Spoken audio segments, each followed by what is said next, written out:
فعل أبو عبيدة بين أصحاب النبي صلى الله عليه وسلم. Sahoba ikromlar musulmonlarning axloqlaridan biz ibrat oladiganimiz uchinchi bir ibrat bu voqeada. Qarang, safarga chiqqan sahobalarning yuklarida qolgan taom har xil hajmda edi.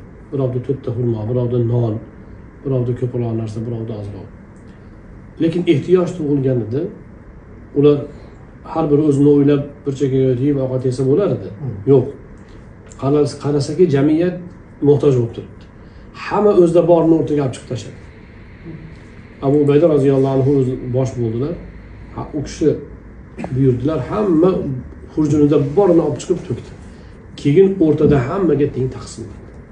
Musulmon jamiyati mana shunday bir-birini qo'llaydigan bo'ladi. Barakallohu